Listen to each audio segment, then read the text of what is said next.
All right, I'm Brandon Jones with News Talk, and I want to talk to you about some new analysis that has just happened here. The Democrats' $3.5 trillion spending may actually cost $5.5 trillion. So we run through the coverage here. This is the Committee for a Responsible Federal Budget.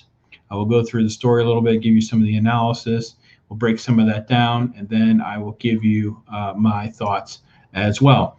And this is the new proposals from Congress, the President Biden's Americans Family Plan and the Jobs Plan. So some of this is kind of muddled together. I'm not exactly sure how this will get passed, and I will be unable to really tell you exactly where we are with some of that.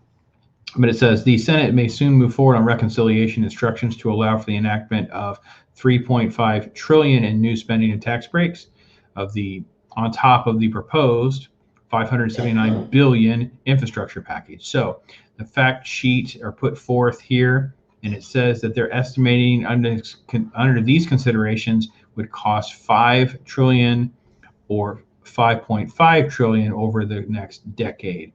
The proposals and the differences between the 3.5 has to do with the way certain things expire. We saw this with the Trump era tax cuts as well. So some things are projected to be much more beneficial or cost less, but then once you kind of crunch the numbers, you see that's not always the case. So let me see if I've got this, if I can get this to blow up a little bit more for us here. All right, so the first area, of course, are expansions of the child tax credits, which is $1.1 trillion. It says 1,100 billion, which is 1.1 trillion. Earned income credits and child and dependent care tax credits, 105 billion apiece. Clean energy investments and vehicle tax incentives, 330 billion. Climate smart agriculture, wildfire prevention and forestry, 100 billion. Procurement of clean technology, 50 billion. Weatherization and electrification of buildings, 40 billion. Clean energy accelerator, 30 billion. Civilian climate corps, don't know much about the civilian climate corps. It's $10 billion for a new civilian climate corps. Under education and families, funding for community college, HBCUs and Pell Grants, 285 billion. High quality and affordable child care, 250 billion. Paid family and medical leave, 225. Universal pre-K for 3 and 4-year-olds, 165 billion. And nutrition assistance, $45 billion. Manufacturing, jobs, and housing investments, 190 billion. Upgrades in innovation and research and development, 185 billion. American manufacturing supply chains, 180 billion. Investments in workers and communities, 120 billion. Immigration and border management, 100 billion. Small business support, 30 billion. Healthcare expansions of home and community-based healthcare services, 400 billion. New dental, vision, and hearing benefits in Medicare, that's 370 billion. Closing the Medicaid coverage gap, is in quotes, non-expansion states, 300 billion. Extension of Obamacare, Affordable Care Act benefits from the American Rescue Plan, 165 billion. Lower patient spending on prescription drugs, 120 billion. So now we're at $5 trillion. And then there's an additional, it says changes to state and local tax deduction caps. So changes there for SALT, that is 120 billion. SALT's the abbreviation for that taxation. Investment in K through 12 infrastructure and upgrades on federal hospitals and buildings, that's 90 billion. Then there's an expansion of graduate medical education. So we're going to pay for, I guess, med school, $20 billion. And costs from potential estimating differences, meaning they just got their math all wrong, $250 billion. So $5.48 trillion in spending is what the analysis breaks down and is itemized once you get into the weeds of what it actually says. So my thoughts on this. I really just couldn't think of a more reckless time to spend this much money in this many ways. We've spent so much money in the last 18 months. This is not a Republican or a Democrat issue. Obviously, the spending started under President Trump and has continued and escalated under President Biden. I don't understand the reason to do so much more printing and spending of money that we do not have. In fact, I would love to see cutting of many of programs and different things like that, not spend more money. And the fact that we are going to now add, I'm going to look here with Civilian Climate Corps. I just want to know what on earth are we talking? I mean, obviously it's in the name, but let's go ahead and play with what that is. The Climate Corps. Learn what it's all about. Look at that. That was so easy to find. Evergreen Action. Evergreen explains. Let me share the screen so you guys can see what I see. So let me take this down, share this.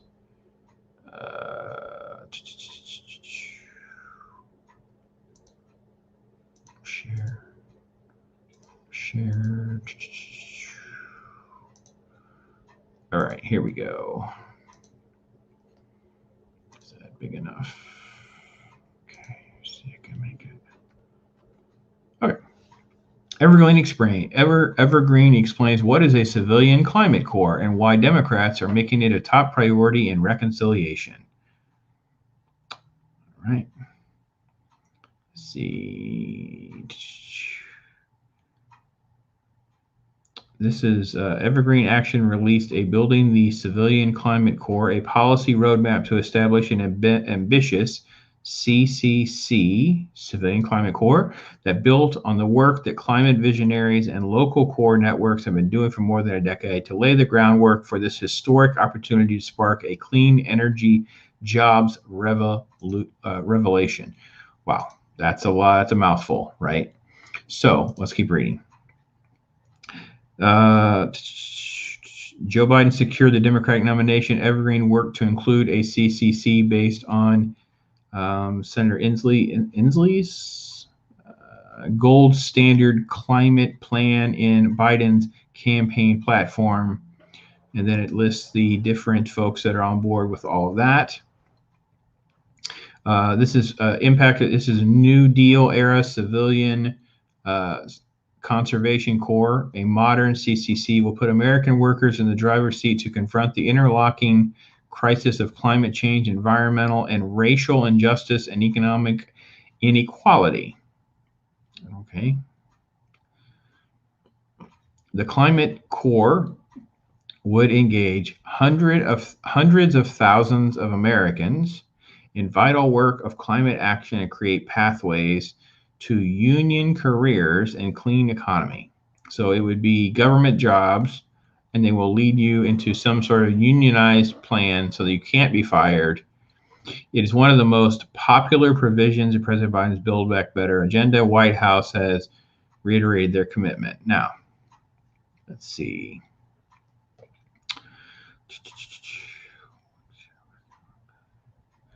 I don't see anything that helps here. This is all voter statistics, people that they allegedly have polled, harnessing power, whether they are managing forest restoration efforts to mitigate wildfires, installing efficient home cooling systems in areas vulnerable to rising heat, or helping a neighborhood get back on its feet after an unexpected flood.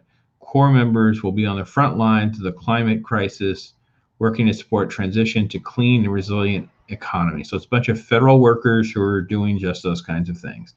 Clearing brush and debris to mitigate wildfires, retrofitting homes for energy efficiency, clean electrification, and climate resilience, collaborating with local governments to develop climate action plans, distributing aid in the wake of climate disasters, and restoring coastal wetlands to buffer hurricanes and storm surges, and much more. Wow.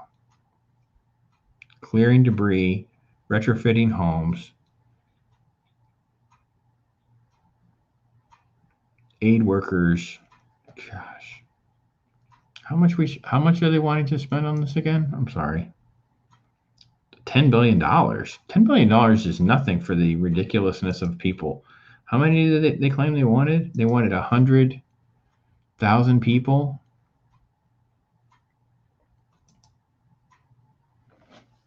So how would be, hang on, let me try to do the calculations here.